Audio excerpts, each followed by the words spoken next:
Hello everyone, welcome back to our channel. आप सभी का इस यूट्यूब प्लेटफॉर्म पे स्वागत है। मेरा नाम है प्रतिभा। होम साइंस स्टूडेंट के लिए काफ़ी अच्छी सौगात है क्योंकि हम स्टार्ट कर रहे हैं आपके 100 सीरीज, जो कि बहुत इंपॉर्टेंट है आप सभी स्टूडेंट के लिए, क्योंकि यहाँ पे आप एक तरीके से अपने आप को चेक कर सकते हैं। आप इसे एक मॉक टेस्ट की तरह लीजिएगा। जैसे आप मॉक टेस्ट में 100 क्वेश्चन अटेम्प्ट करते हैं टाइमिंग के साथ, वैसे ही आप यहाँ पे भी अपने आप को चेक कर सकते हैं कि आप कितने प्रश्नों को सही कर पा रहे हैं, आपकी तैयारी कितनी बेहतर है और कितनी मेहनत करने की जरूरत है।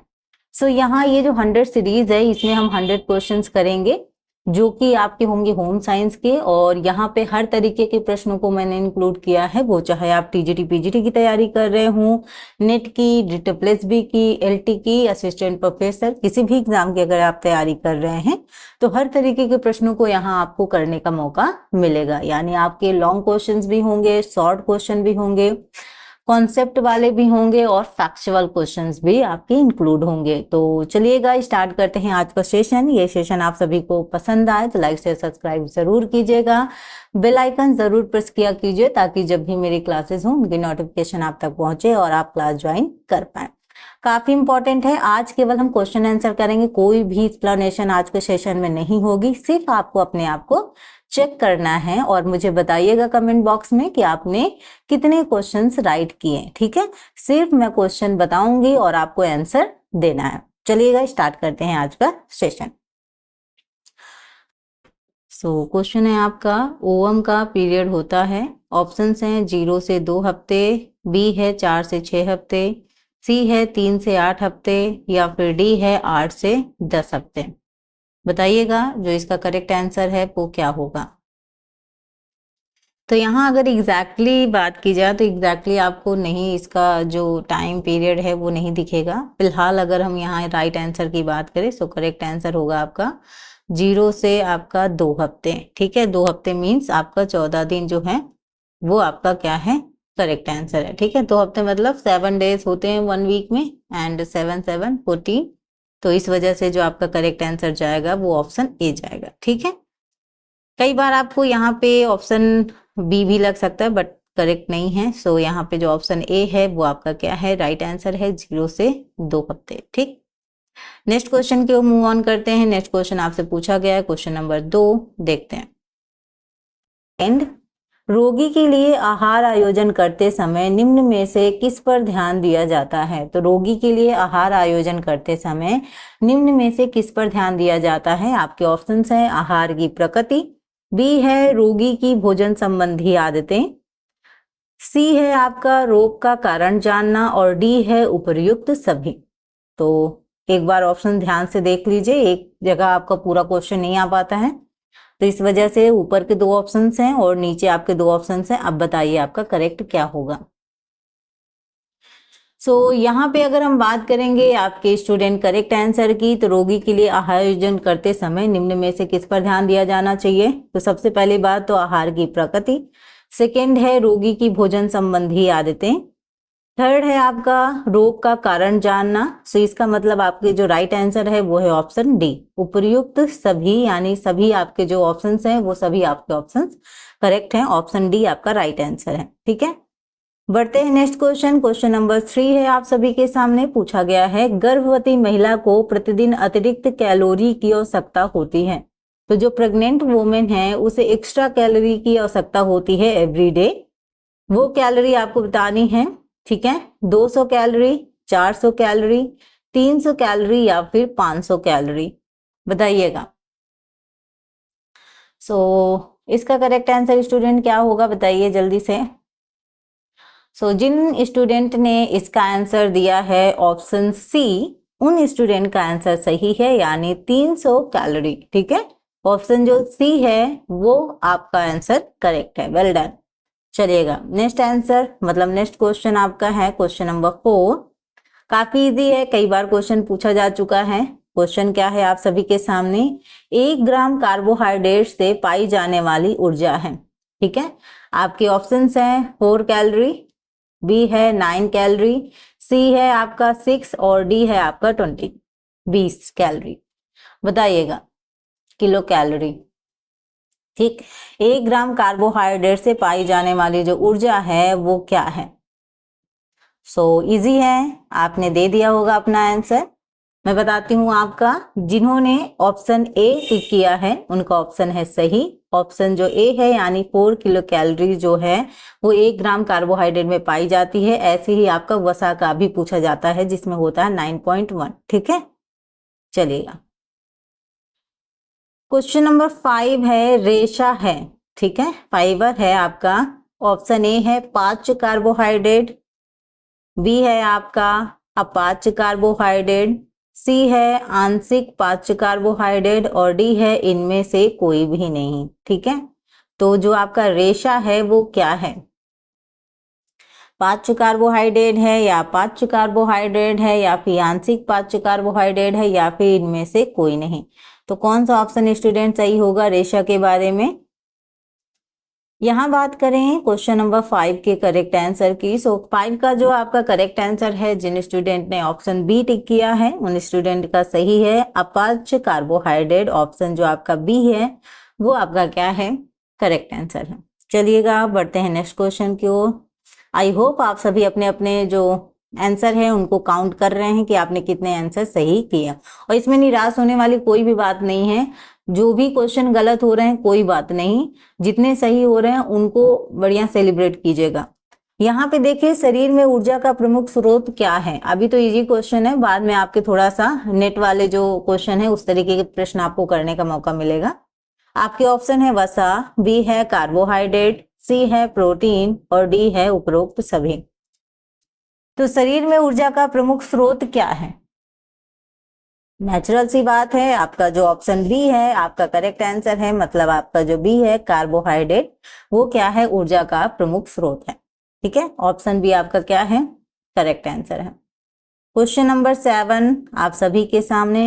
आप देख रहे हैं मैं फास्ट तरीके से इसलिए जा रही हूँ क्योंकि हम लोग को और भी क्वेश्चंस करने हैं और आपको भी एग्जाम में इतना ज्यादा समय नहीं मिलता है कि आप मतलब बहुत ज्यादा समय नहीं मिलता है, समय में रहते हुए आपको क्वेश्चंस करने पड़ते हैं, इस वजह से। निम्नलिखित में से कोलेस्ट्रॉल का सर्वाधिक घनिष्ठ संबंध किससे है? ऑप्शन ए दूध, बी है फल, सी है प्रोटीन और डी है वसा। बताइएगा। आगे जाके आपको इस तरीके के प्रश्न मिलेंगे जैसे आपके यूजीसी नेट में पूछे गए थे, जैसे विटामिन ए की कमी का जो आपको सीक्वेंस पूछा गया था, उस तरीके के प्रश्न आपको आगे भी मौका मिलेगा करने को, तो लास्ट तक बने रहिएगा। यहाँ पे बात करें क्वेश्चन नंबर 7 का, जो आपने करेक्ट आंसर दिया है वो आपका क्या है? कोलेस्ट्रॉल का सर्वाधिक घनिष्ठ संबंध किससे है? तो आपका फैट से है। आपका ऑप्शन जो डी है वो आपका क्या है? करेक्ट है। चलिएगा नेक्स्ट क्वेश्चन है, काली चाय से हरी चाय बेहतर होती है क्योंकि? काली चाय से हरी चाय बेहतर होती है क्योंकि रीजन क्या है इसका? ऑप्शन ए है उसमें अधिक एंटीऑक्सीडेंट पाए जाते हैं, बी है वह हल्की होती है, सी है उसमें क्लोरोफिल पाया जाता है और डी है वह देखने में सुंदर होती है। रीजन क्या है? जो आपका काली चाय है उससे हरी चाय बेहतर क्यों होती है? बताइएगा। इसलिए बेहतर होती है क्योंकि इसका जो ऑप्शन ए है वो करेक्ट है, उसमें अधिक एंटीऑक्सीडेंट पाए जाते हैं। ऑप्शन ए आपका राइट आंसर है। ठीक है, चलिएगा मूव करते हैं अपने नेक्स्ट क्वेश्चंस की ओर। और नेक्स्ट क्वेश्चन पूछा गया है, दूध किस पौष्टिक तत्व का अच्छा स्रोत है? विटामिन सी, कैल्शियम, लौह या फिर जिंक? बताइएगा। क्वेश्चन नंबर 9 है, तो यहाँ पे आप सभी को इसका आंसर पता होगा। ऑप्शन जो बी है वो करेक्ट है, कैल्शियम। ठीक है, कैल्शियम इसका राइट आंसर है। नेक्स्ट क्वेश्चन है क्वेश्चन नंबर 10, हार्मोन्स निकलते हैं। ठीक है, हार्मोन्स निकलते हैं। ए है वाहिनी ग्रंथि से, बी है सेलेचरी ग्रंथि से, सी है यकृत से और डी है पेट से। हार्मोन्स निकलते हैं, बताइएगा इसका राइट आंसर क्या होगा? यहाँ पे जो आपका करेक्ट आंसर है वो है ऑप्शन ए। ठीक है, आपका वाहिनी आपका ग्रंथि से। ठीक है, ऑप्शन ए आपका राइट है। चलिएगा क्वेश्चन नंबर 11, फेफड़े द्वारा बाहर फेंकी गई गैस होती है। जो फेफड़े द्वारा बाहर फेंकी गई गैस होती है उसको आपको बताना है। आपका जो ऑप्शन फर्स्ट है वो है आपका ऑक्सीजन, बी है आपका कार्बन डाइऑक्साइड, सी है आपका नाइट्रिक एसिड और डी है आपका सल्फर डाइऑक्साइड। बताइएगा जो फेफड़े द्वारा बाहर फेंकी गई गैस होती है वो कौन सी होती है। सो काफी इजी है, कार्बन डाइऑक्साइड। ठीक है, ऑप्शन जो बी है आपका करेक्ट है। चलिएगा क्वेश्चन नंबर 12 देखिएगा, श्वेत रक्त कण का कार्य है। श्वेत रक्त कण का कार्य क्या है? ऑक्सीजन का परिवहन करना, बी है रक्त के जमने में सहायता करना, सी है रोग रोधक क्षमता प्रदान करना या फिर डी है भोजन संग्रहण में सहायता करना। तो बताइएगा व्हाइट ब्लड सेल्स का जो फंक्शन है वो क्या है। क्वेश्चन नंबर 12 है आप सभी के सामने, आप सभी को देना है इसका आंसर। तो यहाँ पे आप सभी को बता दूं, ये जिन्होंने आपका करेक्ट आंसर दिया है वो जिन्होंने ऑप्शन सी लगाया है उनका आपका करेक्ट है। ऑप्शन जो सी है ये आपका सही है, रोग रोधक क्षमता प्रदान करना। ठीक है, आपका ऑप्शन जो सी है वो आपका क्या है, करेक्ट है। चलिएगा बढ़ते हैं नेक्स्ट क्वेश्चन की ओर। नेक्स्ट क्वेश्चन है क्वेश्चन नंबर 13 है आप सभी के सामने, एस्ट्रोस्टेरोन हार्मोन उत्पन्न होता है। ठीक है, आपके ऑप्शंस हैं शुक्राशय में, बी है अंडाशय में, सी है अग्नाशय में या फिर डी है बणियात में। तो टेस्टोस्टेरोन हार्मोन उत्पन्न होता है, किसमें उत्पन्न होता है? बताइएगा स्टूडेंट इसका आंसर क्या होगा। क्वेश्चन पसंद आ रहे हो तो साथ साथ में लाइक कर सकते हैं, वैसे मैं कहती नहीं हूँ लेकिन मैं कह रही हूँ ठीक है, बताइएगा। तो यहाँ पे अगर बात करें स्टूडेंट जिन्होंने ऑप्शन ए लगाया है उनका करेक्ट है, यानी शुक्राशय में। ठीक है, ऑप्शन जो ए है वो सही आंसर है। बढ़ते हैं अपने नेक्स्ट क्वेश्चन की ओर। क्वेश्चन 14 है आप सभी के सामने पूछा गया है, आवश्यक आवश्यकताओं के अंतर्गत आते हैं। जो आवश्यक आवश्यकताएं हैं उसके अंतर्गत आते हैं, देखते हैं कौन कौन से हैं। ऑप्शंस हैं आपके शिक्षा, मनोरंजन, भोजन। ठीक है, बी है भोजन, हवा, पानी, सी है भोजन, आश्रय, कपड़े, डी है घर, कपड़े, स्कूल। तो आप मुझे बताइए, आप सभी जानते हैं कि आवश्यक आवश्यकताओं के अंतर्गत क्या क्या आता है। ठीक है, तो यहाँ पे देखिएगा क्या जरूरी है, सबसे मोस्ट इम्पॉर्टेंट शिक्षा, मनोरंजन, भोजन। शिक्षा तो ठीक है, मनोरंजन इतना एंटरटेनमेंट इतना भी जरूरी नहीं है, इम्पोर्टेंट बिल्कुल मेन पूछा गया है। भोजन, आश्रय, कपड़े जरूरी तो हैं, घर, कपड़े, स्कूल आ जाता है, लेकिन जो सबसे ज्यादा जरूरी है जिसके बिना शायद आप जीवित नहीं रह पाएंगे तो वो आपका क्या है, भोजन, हवा, पानी। ठीक है, आपका जो ऑप्शन बी है वो आपका करेक्ट है। मतलब आपको ये भी लग रहा होगा कि मैम फूड, आश्रय और जो कपड़े हैं जो हमारे मेन चीजें हैं जो हमारे लिए इम्पोर्टेंट हैं वो भी हो सकती हैं, लेकिन जिनके बिना हम जीवित ही नहीं रह सकते हैं, जो हमारे लिए जरूरी है भाई, हमारे लिए भोजन जरूरी है, हमारे लिए पानी जरूरी है, हमारे सांस लेने के लिए हवा जरूरी है, ऑक्सीजन जरूरी है। तो कहने का मतलब जो मेन है वो आपका ऑप्शन बी ही है। ठीक है, बाकी ऑप्शन जो सी है उस पर भी हम कई बार जाते हैं, जो हमारी प्राथमिकता है वो अलग बात है। तो ऑप्शन जो बी है वो आपका करेक्ट है। ठीक, नेक्स्ट क्वेश्चन है क्वेश्चन नंबर 15, जल की स्थायी कठोरता दूर करने की विधि है। तो जल की अगर स्थायी कठोरता दूर करने की जो विधि है, जो मेथड है वो क्या है। ऑप्शन ए है सोडियम कार्बोनेट मिलाकर, बी है चूना मिलाकर, सी है उबाल कर या फिर डी है छानकर। तो बताइएगा कि जल की कठोरता दूर करने की विधि है यानी मेथड क्या है। जल्दी जल्दी आप सभी आंसर दीजिए और बताइएगा इसका करेक्ट आंसर क्या होगा। Right answer is option A. ठीक है, सोडियम कार्बोनेट मिलाकर, ऑप्शन जो ए है वो आपका क्या है, राइट आंसर है। चलिएगा, क्वेश्चन नंबर 16 है आप सभी के सामने।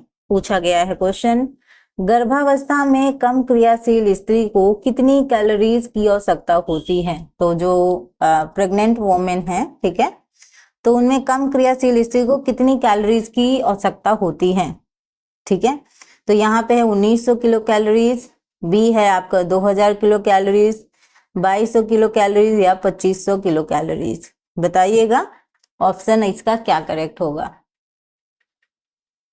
क्वेश्चन नंबर 16, सभी स्टूडेंट आंसर देते जाएं। जो लोग भी ये क्लास बाद में देख रहे हैं वो लोग भी आंसर देने की कोशिश किया कीजिए, ठीक है। जब आपका कमेंट बॉक्स में रहता है तो मुझे खुशी होती है कि कितने सारे स्टूडेंट ने पार्टिसिपेट किया है क्वेश्चन आंसर सीरीज में। ये आपका एक तरीके से क्वेश्चन आंसर सीरीज है, आप जिस तरीके से मॉक टेस्ट देते हैं वही है आपका। और एक तरीके से जब कमेंट के थ्रू आप आंसर देते हैं तो मुझे बहुत खुशी होती है, स्पेशली अगर मैं बात करूँ तो।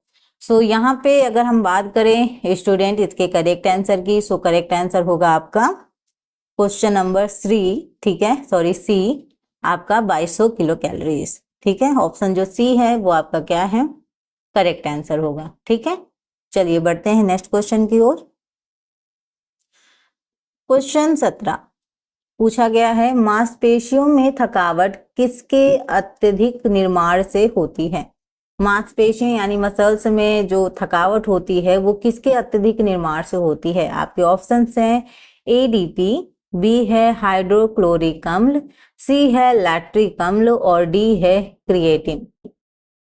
आप मुझे बताइएगा ये जो हम लोग 100 सीरीज चला रहे हैं ये सिर्फ संडे संडे चलाया जाए या मैं per day 100 series चलाऊं। Per day तो फिर आप बहुत थक जाओगे करते करते, नहीं। बताइएगा कमेंट बॉक्स में, मुझे जरूर बताइएगा, आपके कमेंट का हमें इंतजार रहेगा। यहाँ पे बात करें आपके क्वेश्चन नंबर 17 के करेक्ट आंसर की, सो करेक्ट आंसर है आपका लैक्टिक अम्ल। ठीक है, ऑप्शन जो सी है ये आपका सही है। तो मांसपेशियों में जो थकावट होती है वो किसके अत्यधिक निर्माण की वजह से हो जाती है, लैक्टिक अम्ल के अत्यधिक निर्माण की वजह से। चलिएगा, क्वेश्चन नंबर 18 है आपका, एकीकृत बाल विकास योजना किस सन में शुरू हुई। तो एकीकृत बाल विकास योजना किस सन में शुरू हुई, 1978, 1987, 1975 या 1957। बताइएगा एकीकृत बाल विकास योजना किस सन में शुरू हुई। ऐसे क्वेश्चन आपके टीजीटी पीजीटी में अक्सर पूछे जाते हैं, ठीक है। तो यहाँ पे बात करें आपका जो करेक्ट आंसर है वो है आपका 1975। ऑप्शन जो सी है वो आपका क्या है, राइट आंसर है। सो जिन स्टूडेंट ने 1975 लगाया है, वेल डन स्टूडेंट, बहुत अच्छा, आप बहुत अच्छे से आंसर कर रहे हैं। नेक्स्ट है, हीमोफीलिया वह बीमारी है जो, हीमोफीलिया वह बीमारी है जो, ऑप्शंस हैं आपके, वंशानुगत गुणों के कारण होती है, बी है प्रदूषित पानी से होती है, सी है हड्डियों को कमजोर बनाती है या फिर डी है जोड़ों को प्रभावित करती है। देखो क्वेश्चन पूछा गया है हीमोफीलिया वह बीमारी है, हीमोफीलिया के बारे में आपको बताना है। तो ये जो आपका है हीमोफीलिया वह बीमारी है जो वंशानुगत गुणों का कारण होती है। किनका, वंशानुगत, हेरिडिटी। ठीक है, ऑप्शन ए आपका राइट है, वंशानुगत गुणों के कारण होती है, ये आपका आंसर सही है। चलिएगा, क्वेश्चन नंबर 20 है आप सभी के सामने। मैं इसको थोड़ा सा छोटा कर देती हूँ ताकि आपको सारे ऑप्शंस दिखाई दें। मुझे लग रहा है ज्यादा ही छोटा हो गया क्या, आई होप आपको दिख रहा होगा, अदरवाइज मैं थोड़ा सा जूम कर दूंगी। चलो ठीक है, डी ऑप्शन हम बाद में देख लेंगे। क्वेश्चन पूछा गया है, वसा के इस्तेमाल के विषय में आजकल के अवधारणा है। तो जो वसा के इस्तेमाल के विषय में अवधारणा है, फैट के विषय में क्या अवधारणा है वो देखते हैं। संतृप्त वसा का उपयोग करना चाहिए, सैचुरेटेड फैट का। बी है वसा का उपयोग नहीं करना चाहिए, मतलब आप फैट का बिल्कुल यूज नहीं करोगे। वसा का उपयोग संतृप्त वसा के रूप में किया जाना चाहिए, ठीक है। और क्या है, ऑप्शन डी हाई कोलेस्ट्रॉल वाला भोजन ग्रहण करना चाहिए। यहाँ पे संतृप्त की जगह में भी असंतृप्त होगा, ठीक है। बताइएगा, अनसैचुरेटेड फैट, संतृप्त वसा का उपयोग करना चाहिए, ठीक है। ऑलरेडी ऑप्शन ए में दिया ही था, फिर सी में वही रिपीट नहीं हो सकता, तो नेचुरल सी बात है सी में ऑप्शन यही होगा कि वसा का उपयोग असंतृप्त वसा के रूप में किया जाना चाहिए, यानी अनसैचुरेटेड जो फैट है उसके रूप में। आप बताइएगा जो इसका करेक्ट आंसर होगा वो क्या होगा। अनसैचुरेटेड फैट मैंने आपको यहाँ पे इंक्लूड कर दिया। क्वेश्चन नंबर जो आपका 20 है उसका आंसर बताइए। इसका जो आपका करेक्ट आंसर होगा वो क्या होगा, ठीक है। तो यहाँ पे जो वसा का उपयोग है वह संतुलित मात्रा में अगर हम बात करें तो असंतृप्त वसा के रूप में होना चाहिए, अनसैचुरेटेड फैट के रूप में, ठीक है। यहाँ पे मैंने संतृप्त की जगह असंतृप्त कह दिया था, ठीक है, अनसैचुरेटेड फैट, तो आप याद रखेंगे, ठीक। तो ऑप्शन जो सी है वो आपका करेक्ट होगा। हाइपरटेंशन का कारण होता है, सो हाइपरटेंशन का क्या कारण है स्टूडेंट बताइएगा। ऑप्शन ए है निम्न रक्तचाप, बी है उच्च रक्तचाप, सी है उच्च पल्स चाप और डी है निम्न पल्स चाप। तो हाइपरटेंशन का कारण क्या है स्टूडेंट? सो हाइपरटेंशन का कारण है आपका जो राइट आंसर है वो है आपका उच्च रक्तचाप, ठीक है। ऑप्शन जो बी है हाई ब्लड प्रेशर, ये आपका सही उत्तर है। उच्च रक्तचाप हाइपरटेंशन का कारण है, बी आंसर सही है। नेक्स्ट क्वेश्चन है आपका, लार ग्रंथियों के एंजाइम पाचन करते हैं, लार ग्रंथियों के एंजाइम पाचन करते हैं। ऑप्शन ए वसा का, बी है प्रोटीन का, सी है कार्बोहाइड्रेट का या डी है विटामिन का। बताइएगा लार ग्रंथियों के जो एंजाइम हैं वो पाचन करते हैं, बताइएगा आंसर क्या होगा। सो इसका जो राइट आंसर है वो है आपका कार्बोहाइड्रेट, ठीक है। ऑप्शन जो सी है वो आपका क्या है, सही उत्तर है। चलिएगा नेक्स्ट क्वेश्चन की बात करें, ठीक है।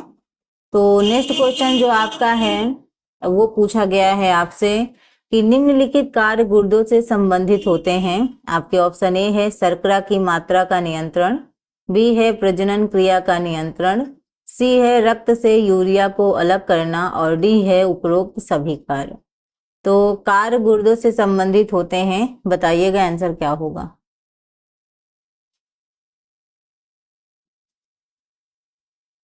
बताइएगा स्टूडेंट इसका आंसर क्या होगा। क्वेश्चन नंबर 23 का आपका जो करेक्ट आंसर है वो है रक्त से यूरिया को अलग करना, ठीक है।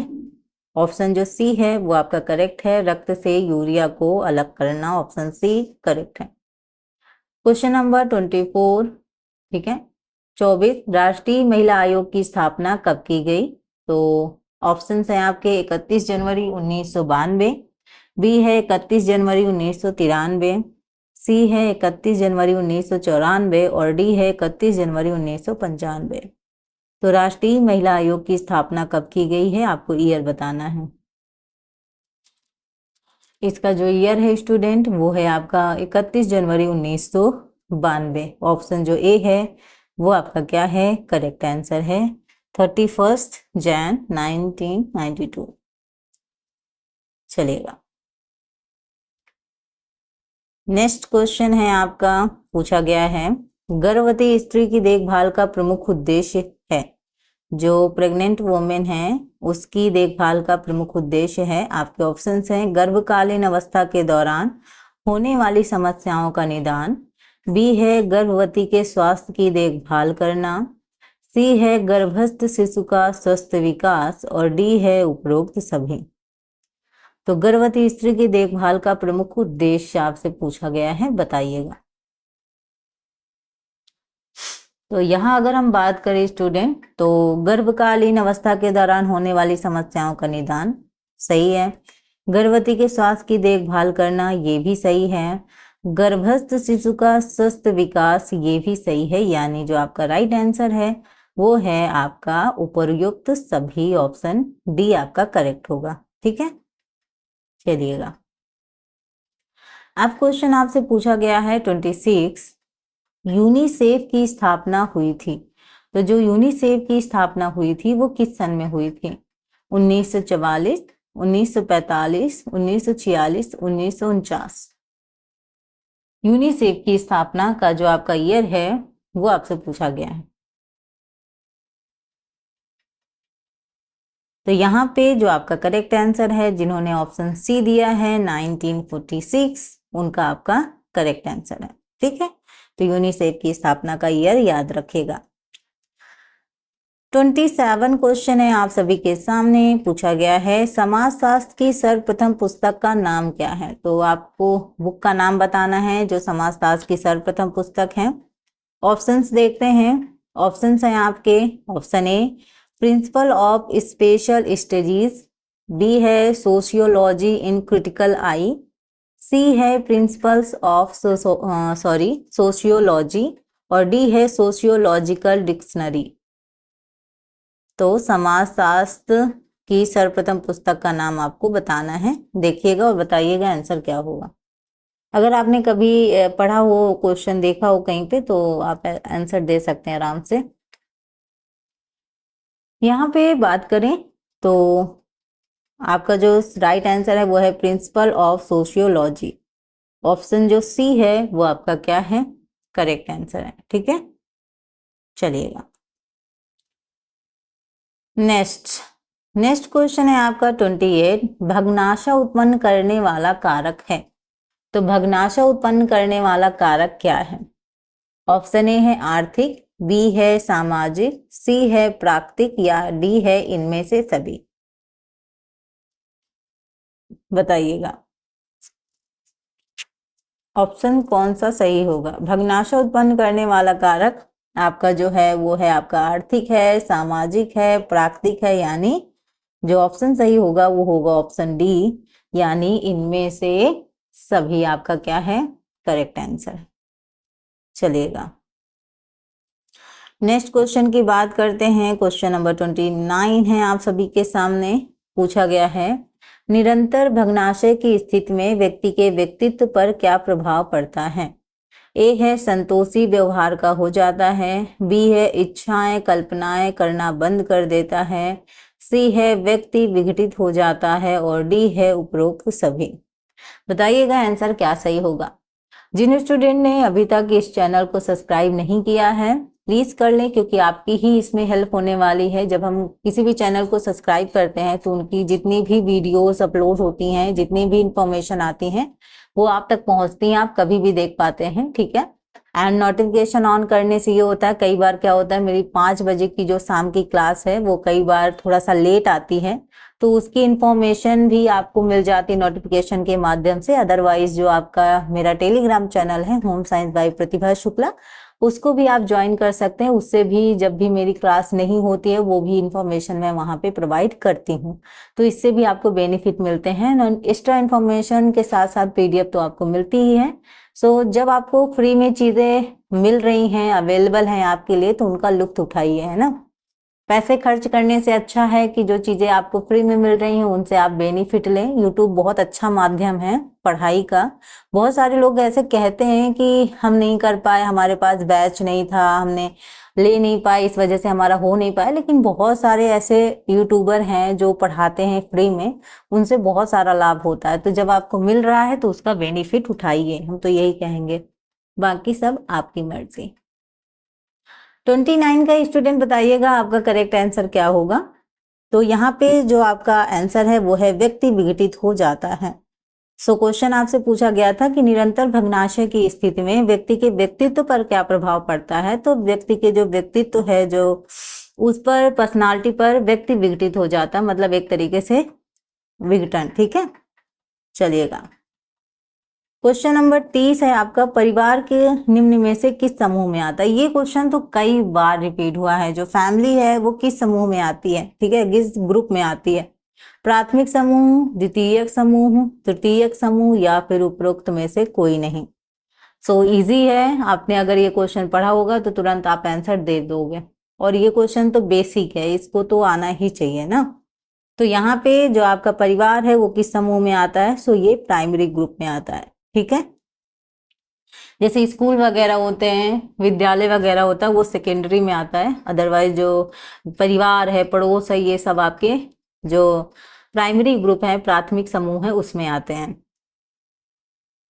नेक्स्ट क्वेश्चन, 30 क्वेश्चन हम ऑलरेडी कर चुके हैं। अब क्वेश्चन की बारी है 31st। ठीक है, क्वेश्चन है आपका, वह विवाह जिसमें स्त्रियां युद्ध उपरांत जीत कर लाई जाती थीं वह विवाह कहलाता है। मतलब ऐसा विवाह जिसमें स्त्रियां हैं युद्ध के उपरांत जीत कर लाई जाती थीं, वो विवाह कौन सा है? तो ऑप्शंस हैं आपके, असुर विवाह, बी है पिशाच विवाह, सी है राक्षस विवाह, या फिर डी है इनमें से कोई नहीं। तो कौन सा विवाह है जिसमें स्त्रियां युद्ध उपरांत जीत कर लाई जाती थी? तो ये काम किनका हो सकता है? ये काम राक्षसों का हो सकता है, तो ये राक्षस विवाह है। ठीक है, ऑप्शन जो आपका सी है वो सही है। कौन सा विवाह? राक्षस विवाह। ठीक, चलिएगा क्वेश्चन नंबर 32। शरीर की सूक्ष्मतम इकाई है ऊतक, कोशिका, तंत्रिका, या इनमें से सभी? बताइएगा आपका इसमें करेक्ट आंसर क्या होगा। शरीर की सूक्ष्मतम जीवित इकाई आपसे पूछी गई है।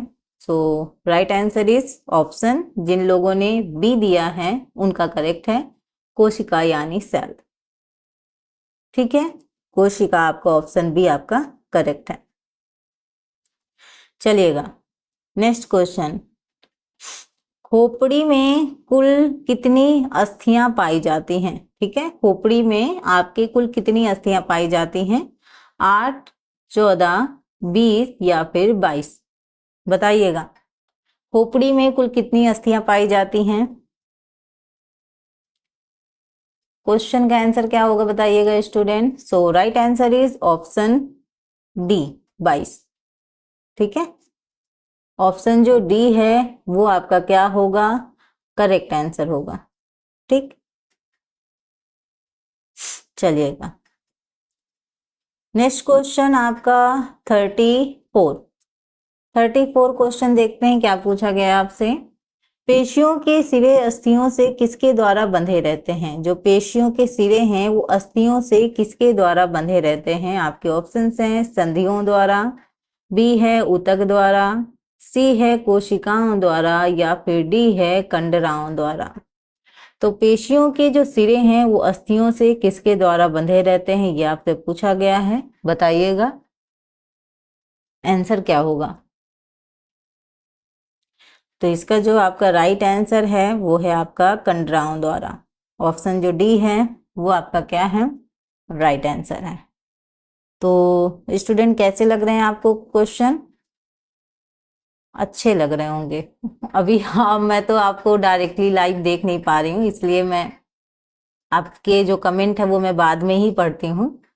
यहाँ पे कुष्ठ रोग के लक्षण हैं, तो कुष्ठ रोग के लक्षण आपसे पूछा गया है। आपके ऑप्शन ए है संवेदन की अनुभूति का समाप्त हो जाना, बी है नाड़ियां बंद हो जाना एक तरीके से तथा कोमल हो जाना, सी है त्वचा पर बड़ी ग्रंथियां तथा फोड़े होना, और डी है आपका उपरोक्त सभी। तो कुष्ठ रोग का जो लक्षण है, जो सिम्टम्स हैं, वो आपसे पूछा गया है। ठीक है, देखो यहाँ पे अगर हम बात करें तो कुष्ठ रोग के लक्षण में आपका संवेदन की अनुभूति का समाप्त हो जाना, ये भी सही है। बी नाड़ियां बढ़ जाना तथा कोमल हो जाना, ठीक है, ये भी सही है। सी त्वचा पर बड़ी ग्रंथियां तथा फोड़े होना, ये भी सही है आपका। यानी आपका जो करेक्ट आंसर है वो है ऑप्शन डी। यानी जितने भी आपके ऑप्शंस बताए गए हैं वो आपके ऑप्शंस करेक्ट है, मतलब ए बी सी सभी करेक्ट हैं, इसलिए ऑप्शन जो डी है वो आपका क्या होगा? राइट आंसर होगा। ठीक है, चलिएगा अब बताइएगा मलेरिया होता है। सो मलेरिया कैसे होता है? मादा एनोफिलीज मच्छर के काटने से, बी है नर एनोफिलीज मच्छर के काटने से, सी है क्लूलेक्स मच्छर के काटने से, और डी है उपरोक्त किसी से नहीं।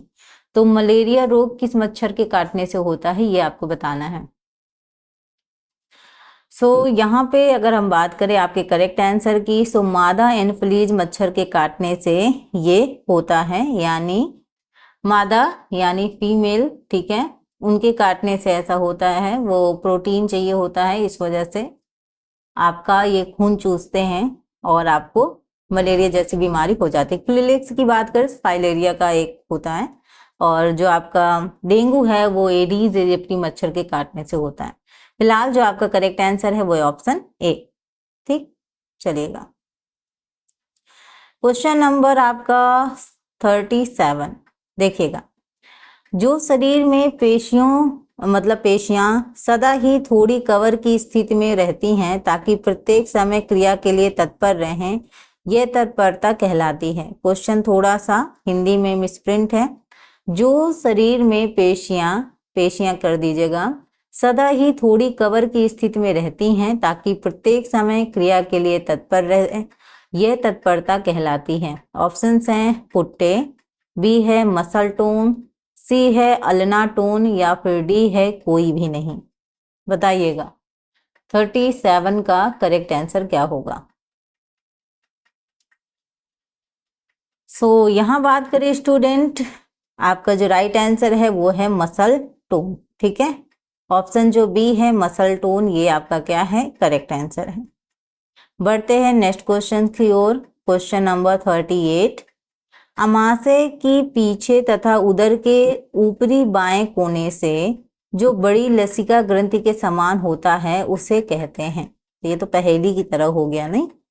देखो, अमाशय के पीछे तथा उदर के ऊपरी बाएं कोने से जो बड़ी लसिका ग्रंथि के समान होता है उसे कहते हैं। ऑप्शंस देखते हैं। ऑप्शन ए है तिल्ली, बी है अग्नाशय, सी है यकृत और डी है कोई नहीं। बताइएगा। एक बार फिर क्वेश्चन ध्यान से पढ़ें, समय लेकर पढ़ें आराम से ध्यान से। अभी आपके पास समय है, एग्जाम में तो इतना नहीं रहेगा, लेकिन इतना रहेगा, मतलब थोड़ा बहुत तो रहता ही है, ऐसा नहीं कि समय नहीं रहेगा। कुछ क्वेश्चन ऐसे आते हैं जो बहुत इजी तरीके से तुरंत आपको आंसर आता है, तुरंत आंसर देके आप आगे बढ़ जाते हैं, बट कुछ क्वेश्चन ऐसे होते हैं जो कॉम्प्लिकेटेड होते हैं, समय लगता है। सो इसी वजह से हमें तैयारी इस प्रकार करनी चाहिए ताकि अगर कुछ क्वेश्चन ना आए तो उसमें हम समय दे सकें। यहाँ पे 38 का जो आपका करेक्ट आंसर जाएगा वो होगा आपको ऑप्शन ए तिल्ली। ठीक है, चलिएगा क्वेश्चन नंबर 39 है। पूछा गया है आपसे, वैसा तंत्र जो भोजन अवशोषण कर उसे रक्त कोशों के लिए उपयोगी बनाता है उसे कहते हैं। वैसा तंत्र जो भोजन अवशोषण कर उसे रक्त कोशों के लिए उपयोगी बनाता है उसे कहते हैं। क्या कहते हैं? ऑप्शंस हैं आपके सामने। पाचन तंत्र, बी है श्वसन तंत्र, सी है रक्त परिसंचरण तंत्र और डी है कोई भी नहीं। बताइएगा आंसर क्या होगा। यहाँ पे अगर हम बात करें 39 के करेक्ट आंसर की, 39 का जो करेक्ट आंसर है वो है ऑप्शन ए पाचन तंत्र। ठीक है, पाचन तंत्र आपका करेक्ट आंसर है।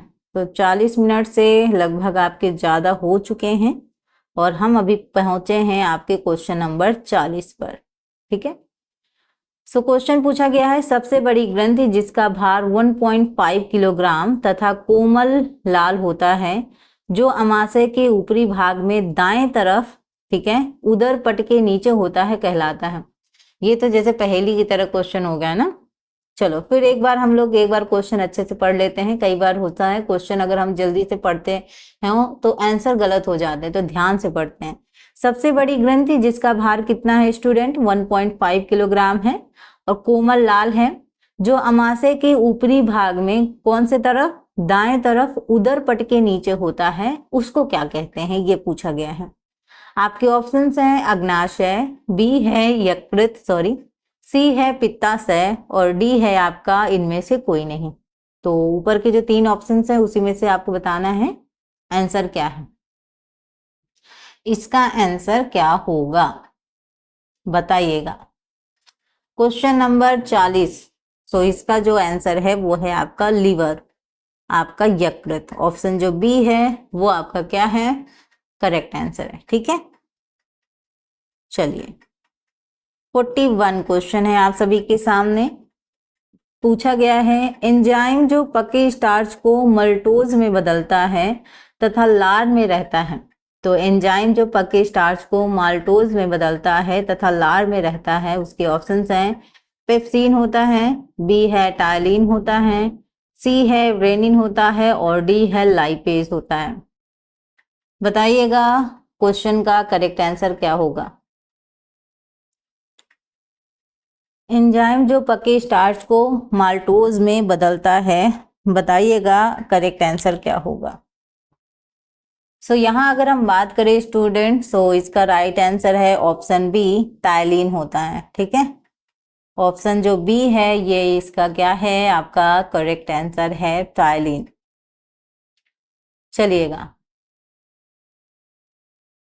नेक्स्ट क्वेश्चन, श्वसन तंत्र में निम्नलिखित में से कौन सा गलत है। श्वसन तंत्र में जो आपके ऑप्शंस हैं उनमें से कौन सा गलत है ये आपको बताना है।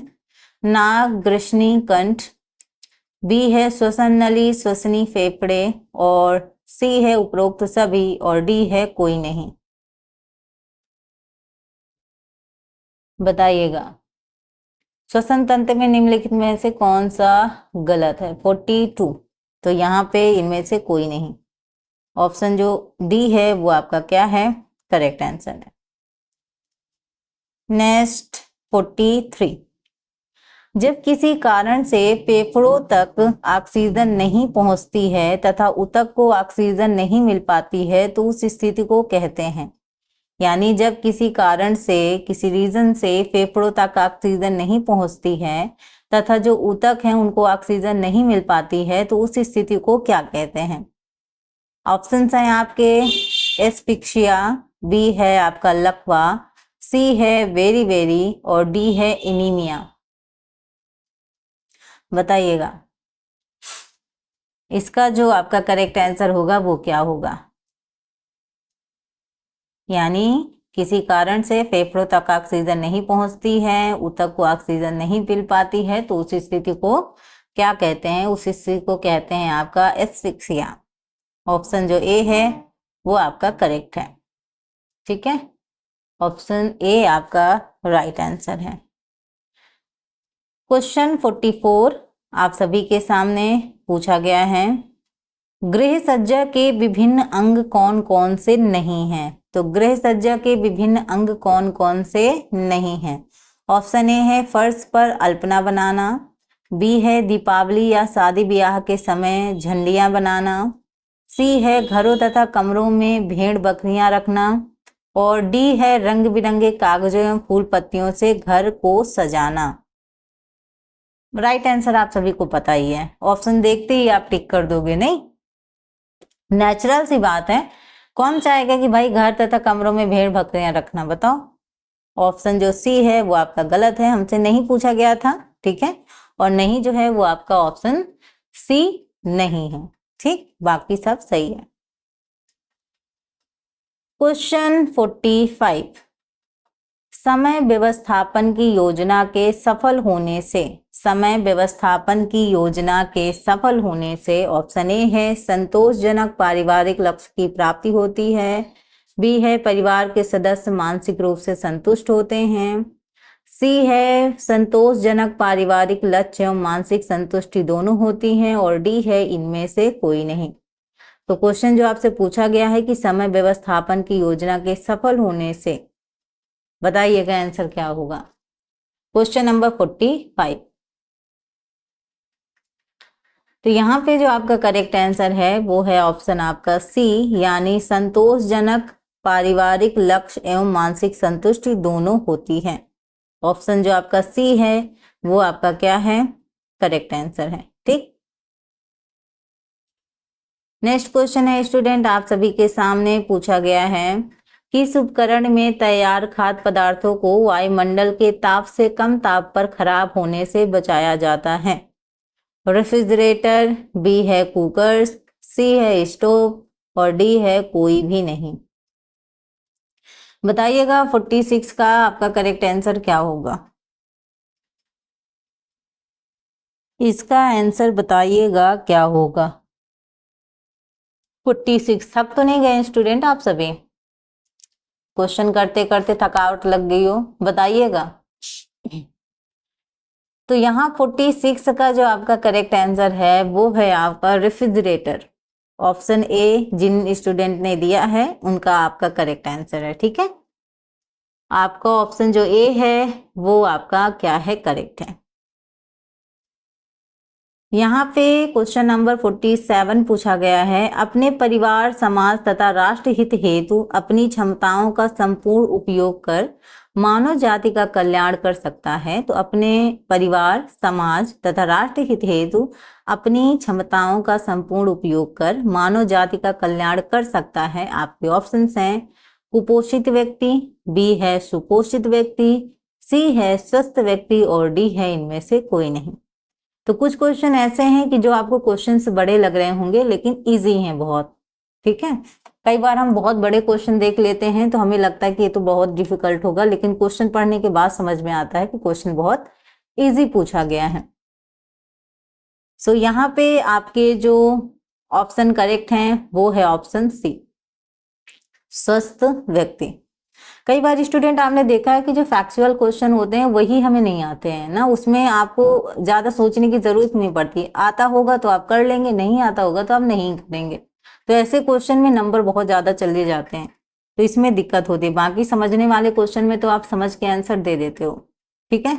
तो स्वस्थ व्यक्ति आपका क्या है, करेक्ट आंसर है। नेक्स्ट क्वेश्चन है आपका 48, बैंक के खातों के प्रकार हैं। तो जो बैंक के खातों के प्रकार हैं, जिन जिन के पास बैंक में खाते हैं उनको पता होगा, बचत खाता तथा आवर्ती खाता, बी है विश्वित अवधि जमा खाता, ठीक है, सी है चालू खाता और डी है इनमें से सभी। तो बैंक के खातों के प्रकार हैं कौन कौन से हैं बताइएगा। क्वेश्चन 48 का करेक्ट आंसर क्या होगा। सो यहाँ अगर हम बात करें क्वेश्चन नंबर 48 की, सो इसका करेक्ट आंसर है बचत खाता तथा आवर्ती खाता, विश्वित अवधि जमा खाता, चालू खाता, यानी ऑप्शन जो डी है वो आपका क्या होगा, करेक्ट आंसर होगा ऑप्शन जो डी, यानी इनमें से सभी, ठीक है। चलिए 49 क्वेश्चन देखते हैं क्या पूछा गया आपसे। किस काल में बालक अधिकांश बातें घर वालों के अनुकरण द्वारा सीखता है, ठीक है, सीखता है यहाँ पे होगा, ठीक। तो कौन सा ऐसा आपका टाइम है जब बच्चा क्या कहते हैं कि ज्यादातर बातें जो घर वाले अनुकरण करते हैं उन्हीं को देख देख कर सीखता है। ऑप्शन है शैशवावस्था, बी है बाल्यावस्था, सी है किशोरावस्था और डी है बुढ़ापा। बताइएगा करेक्ट आंसर क्या होगा। इसका जो आपका करेक्ट आंसर है वो क्या होगा।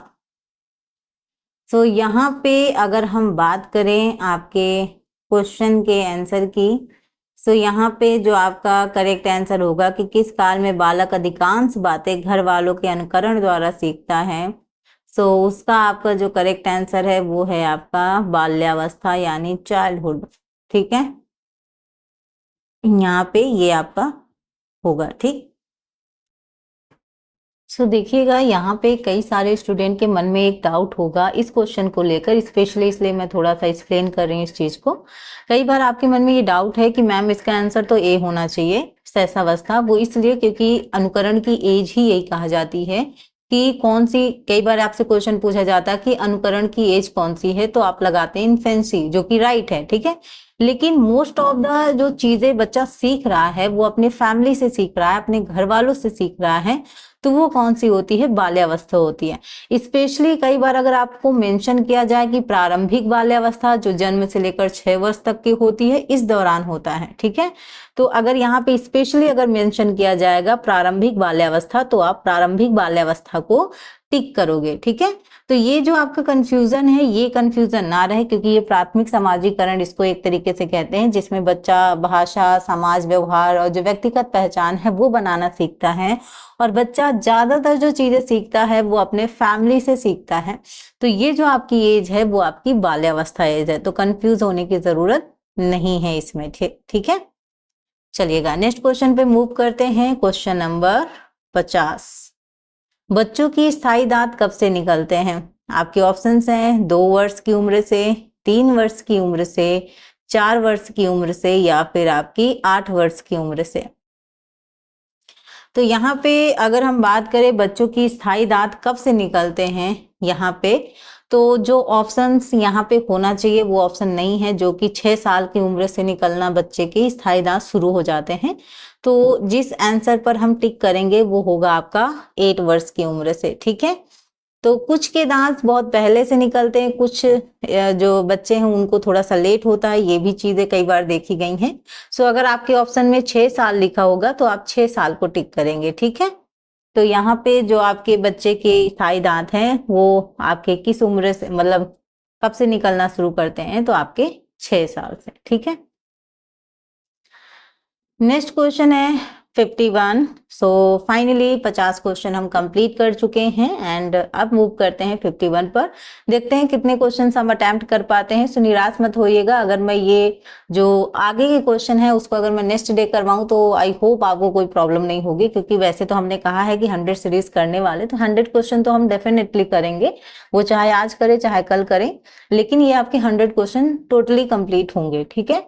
सो यहाँ पे 51 क्वेश्चन है आपके। 12 वर्ष से 18 वर्ष का जो आयु काल है वो कहलाता है आपका किशोरावस्था, बी है बाल्यावस्था, सी है युवावस्था या डी है शैशवावस्था।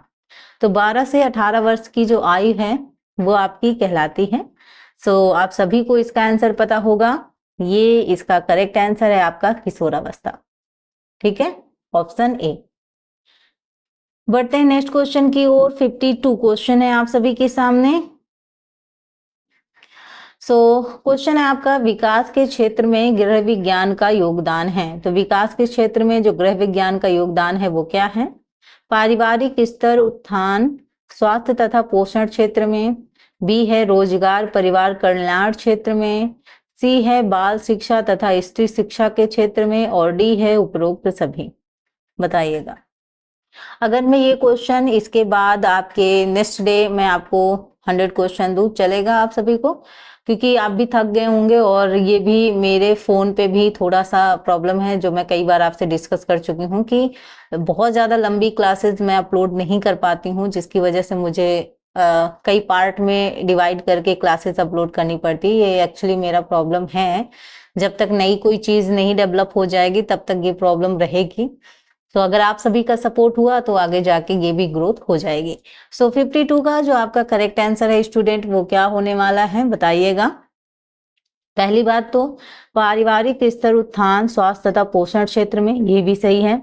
बी है रोजगार परिवार कल्याण क्षेत्र में, सी है बाल शिक्षा तथा स्त्री शिक्षा के क्षेत्र में, और डी है उपरोक्त सभी। सो जो आपका करेक्ट आंसर है वो है आपका ऑप्शन डी, उपरोक्त सभी, ठीक है। ऑप्शन डी आपका क्या है, करेक्ट आंसर है। नेक्स्ट है 53, राष्ट्रीय महिला आयोग संबंधी नए अधिनियम बना, ठीक है। जो राष्ट्रीय महिला आयोग संबंधी नए नियम बना है उसका ईयर है आपका 1980, 1990 और आपका क्या है 1976, 1961, 1980, 1990, 1976, 1961। बताइएगा। तो राष्ट्रीय महिला आयोग संबंधी जो अधिनियम है वो कब बना? आप सभी स्टूडेंट जल्दी से आंसर बताइएगा। इसका जो आपका करेक्ट आंसर होगा वो क्या होगा?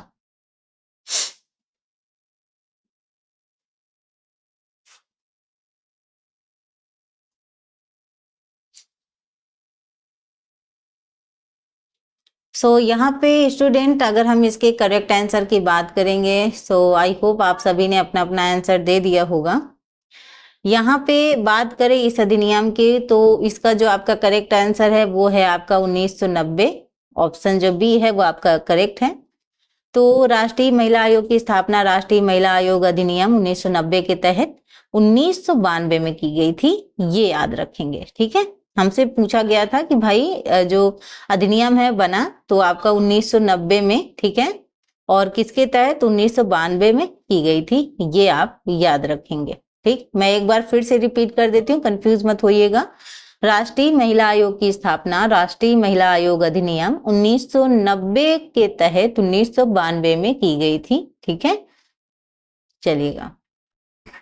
क्वेश्चन पूछा गया है कि भारतीय संविधान के किस भाग में कहा गया है कि राज्य को ऐसी व्यवस्था करनी चाहिए जिसमें स्त्रियों तथा बच्चों के स्वास्थ्य और शक्ति का दुरुपयोग नहीं हो। ठीक है, क्वेश्चन सुन लिया आपने, बताइएगा। ऑप्शन देखिएगा, प्रस्तावना में, बी है राज्य के नीति निर्देशक तत्व में, सी है मौलिक अधिकार में और डी है आपातकालीन शक्तियों में। तो बताइएगा इसका करेक्ट आंसर क्या होगा। यहाँ पे बात करें इसके राइट आंसर की, सो राइट आंसर है आपका राज्य के नीति निर्देशक तत्व, डीपीएसपी। ठीक है, ऑप्शन जो बी है वो आपका क्या है, करेक्ट आंसर है। सो स्टूडेंट, यहाँ पे हम लोग क्लास को फिनिश करते हैं क्योंकि क्लास काफी बड़ी हो गई है और आप भी थक गए होंगे। और यहाँ पे जो 55 से क्वेश्चन हम कंटिन्यू करेंगे उनको हम लोग नेक्स्ट डे पर कंटिन्यू करेंगे। और यहाँ पे हम लोग 100 सीरीज जो कर रहे हैं उसमें 100 क्वेश्चन डेफिनेटली करेंगे, आप यकीन मानिएगा। क्योंकि थोड़ा सा मुझे क्लास अपलोड करने में दिक्कत होती है, तो पार्ट वाइज लाने से अच्छा है कि हम नेक्स्ट डे ही क्वेश्चन कर लें और साथ में आप सभी आंसर दीजिएगा क्वेश्चन के। आई होप आज का सेशन आप सभी को पसंद आया होगा। मेरी कोशिश है कि मैं ज़्यादा से ज़्यादा क्वेश्चंस करा सकूं जिससे आपकी प्रैक्टिस और मजबूत हो जाए। ठीक है, एंड ये सेशन पसंद आया हो तो लाइक शेयर सब्सक्राइब जरूर कीजिएगा, बेल आइकन जरूर प्रेस कीजिएगा ताकि जब भी मेरी क्लासेस हो उनकी नोटिफिकेशन आप तक पहुंचे और आप क्लास ज्वाइन कर पाए। क्लास पसंद आई हो लाइक कीजिएगा, कमेंट में अपने फीडबैक जरूर दीजिएगा, मुझे बहुत पसंद आता है। मैं हर किसी के कमेंट पर रिप्लाई जरूर करती हूँ। तो मिलते हैं अपने नेक्स्ट सेशन में, तब तक अपना ध्यान रखिएगा। थैंक यू फॉर वॉचिंग और अपने माता पिता का थैंक यू, बाय बाय।